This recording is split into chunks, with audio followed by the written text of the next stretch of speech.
विद्यार्थियों, जैसा कि हम आज लोकमान्य तिलक, जिनको लोकमान्य बाल गंगाधर तिलक के नाम से जाना जाता है, उनकी चर्चा करेंगे। हमको ये समझना होगा कि बाल गंगाधर तिलक जो हैं वो भारतीय स्वतंत्रता आंदोलन में और भारतीय समाज की रचना में सुधार के रूप में उनका बहुत बड़ा योगदान है। विशेषकर स्वतंत्रता आंदोलन और उस दौरान आंदोलन की जो गति थी और उसके जो साधन थे, उसमें जो परिवर्तन का जो कारक बना, जो वाहक बना, एक तरफ कांग्रेस पार्टी जो राष्ट्रीय स्वतंत्रता आंदोलन के लिए जो काम कर रही थी, उसमें एक विचार था, एक विचारधारा का एक पक्ष था नरम दल, और दूसरा जो विचारधारा हुई और जिसका प्रतिनिधित्व मुखर रूप से बाल गंगाधर तिलक ने किया, जिसको हम गर्मपंथी विचारधारा कहा जाता है, जिसमें उग्र साधनों का उपयोग, सामने वाले के सामने झुकना नहीं और अपनी बात को मनवाने के लिए तरह तरह के उग्र साधनों का उपयोग करके उसको झकझोर करना, सामने वाले को नीचा दिखाने का प्रयास करके और सामने वाले को इस रूप से विवश करना कि वो इस कार्य को करे। राष्ट्रीय स्वतंत्रता आंदोलन के दौरान ये सब चला और उसमें इस गर्मपंथी विचारधारा का प्रतिनिधित्व मुख्य रूप से बाल गंगाधर तिलक ने किया।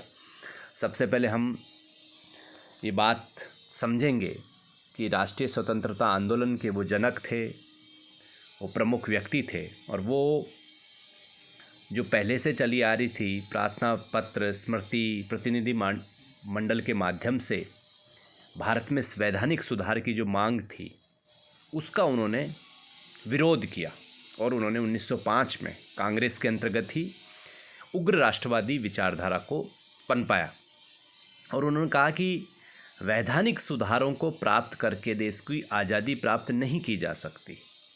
उनका मानना था कि जब तक अंग्रेज़ों के सामने या विरोधी के सामने मुखर रूप से, सशक्त रूप से तैयार नहीं करेंगे जनता को, तब तक वो आज़ादी नहीं देंगे।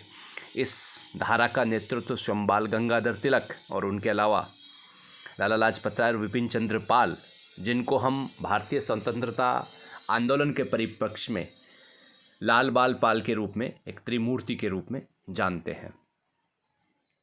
इस रूप में उन्होंने वैधानिक साधनों के अलावा देश में शक्ति के द्वारा, सबल राष्ट्रीय एकता के द्वारा देश को एक करके अंग्रेज़ों को कमज़ोर करने की जो बात है, वो बाल गंगाधर तिलक ने की।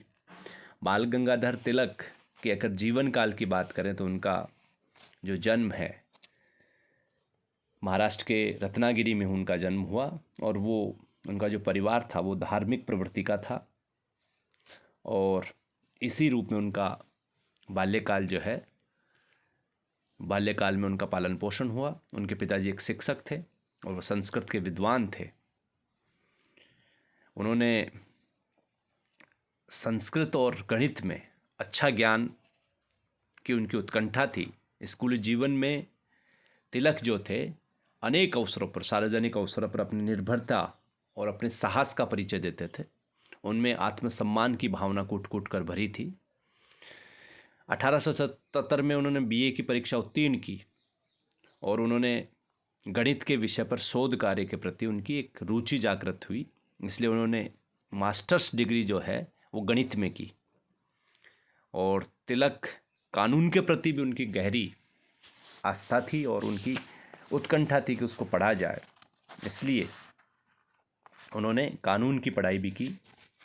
और इस रूप में कह सकते हैं कि जो तिलक हैं वो अपने आप को बौद्धिक रूप से मजबूत करके भारतीय राष्ट्रीय स्वतंत्रता आंदोलन के इस आंदोलन में अपने आप को शामिल करना चाहते थे।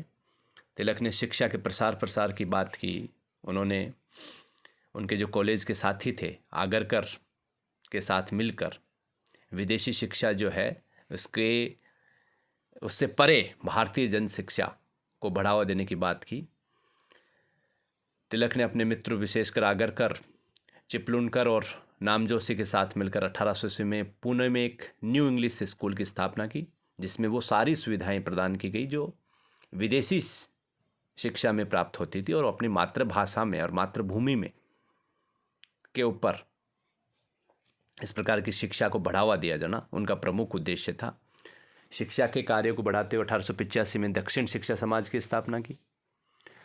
इसी प्रकार उन्होंने अपना लेखन कार्य, जिसमें अपनी बात को मजबूत तरीके से लोगों के बीच में रखना, केसरी और मराठा का प्रकाशन उन्होंने किया और इसके माध्यम से उन्होंने अपने विचार को साप्ताहिक समाचार पत्र, जो मराठी भाषा में केसरी निकलता था और अंग्रेजी भाषा में मराठा निकलता था, और उन्होंने अपनी बात को उसमें प्रचार प्रसार किया। इसके बाद में उन्होंने अंग्रेज़ों के विरुद्ध में अनेक ऐसे लेख लिखे जिसमें उन पे ऊपर कई बार उनके ऊपर कार्रवाई भी हुई। उनका उद्देश्य था जन आंदोलन को इन समाचार पत्रों के माध्यम से अपनी बात रखकर अंग्रेज़ों के विरोध में जन एकता को स्थापित किया जाए।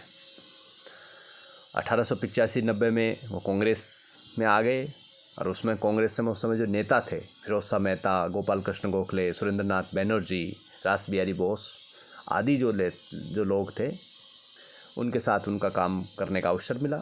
1889 में कांग्रेस अधिवेशन में पहली बार सम्मिलित हुए और कांग्रेस के साथ मिलकर भारत की आज़ादी के लिए संघर्ष का जो उनका वचनबद्ध जो तरीका था उसको अपनाया।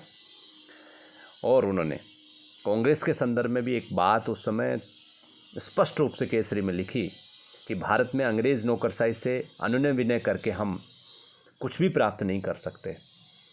ऐसा प्रयास करना तो एक पत्थर की दीवार से सिर टकराने के समान है। इतनी बड़ी बात उन्होंने कि आप जो काम कर रहे हैं उससे सफलता नहीं मिलने वाली।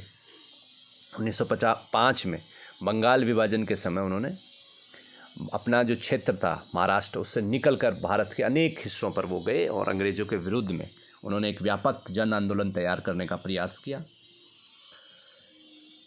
सरकार के विरुद्ध में भी वो 2 बार 1895 और 97 में मुंबई विधान परिषद के मेंबर चुने गए, सदस्य चुने गए और उन्होंने वहाँ जाकर सरकार की कटी आलोचना की।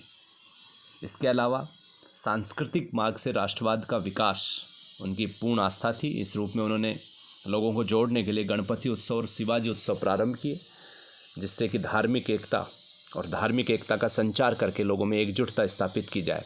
और शिवाजी का जो उत्सव था उसमें स्वाभिमान और आत्मसम्मान की बात नई वाली पीढ़ी को सिखाई जाए और उनके पद चिन्हों पर चला जाए ताकि लोगों में स्वाभिमान की बात आए। इसलिए उन्होंने ये दोनों उत्सव प्रारंभ किया। इसी दौरान जो अकाल की समस्या थी, प्लेग की समस्या थी, उसमें भी उन्होंने काफ़ी रोल प्ले किया सकारात्मक रूप से। 1896-97 में भीषण अकाल जब पड़ा था, उन्होंने जनता को सहायता देने का हर संभव प्रयास किया और उन्होंने सरकार को कड़ी चेतावनी दी कि जिन जनता के प्रति जो उनके कर्तव्य हैं वो अपना पालन नहीं कर रही, बल्कि लोगों पर अत्याचार कर रही है, लोगों पर वो तरह तरह के उत्पीड़न कर रही है। इसलिए बम्बई में जो प्लेग की बीमारी फैली थी, जब प्लेग कमिश्नर रैंड और उसके सहायकों ने प्लेग की रोकथाम के लिए अनावश्यक दमनकारी उपाय तो तिलक ने अपने पत्रों में रैंड और उसके सहायकों पर कड़ी आलोचना की। ये उनका बहुत साहस का परिचय था। तिलक ने स्वतंत्रता संग्राम के दौरान जो कारावास है उसकी भी सज़ा भुगती। स्वतंत्रता आंदोलन के दौरान 1897 में महाराष्ट्र के जो बम्बई में जो प्लेग फैला था और रैंड कमिश्नर के सामने और रैंड कमिश्नर की जो हत्या थी उसको भड़काने के ऊपर उनके ऊपर आरोप लगा। इस कारण उन्हें 18 मास की कठोर सज़ा हुई। और इसी प्रकार 1908 में भी उन्होंने केसरी में प्रकाशित लेखों के आधार पर मुकदमा चलाया और उन्होंने 6 वर्ष की जो सज़ा थी और वो मांडले जेल में उन्होंने सज़ा काटी। और जब निर्णय सुना रहे थे तब जज के सामने उनको बोलने का अवसर दिया तो उन्होंने कहा, मैं केवल ये कहना चाहता हूँ कि जूरी का निर्णय चाहे जो भी हो, मैं अपने आप को निश्चित रूप से निर्दोष मानता हूँ। विभिन्न वस्तुओं के भाग्य का संचालन करने के लिए उच्चतर शक्तियाँ हैं। ऐसा प्रतीत होता है कि जिस आदर्श का प्रतिनिधित्व मैं करता हूँ वह ईश्वर इच्छा के अनुसार मेरे स्वतंत्र रहने की अपेक्षा मेरे कष्टों से अधिक फलीभूत होगा। इसलिए उन्होंने इस बात से अपने आप को उनको डर नहीं लगा। धन्यवाद।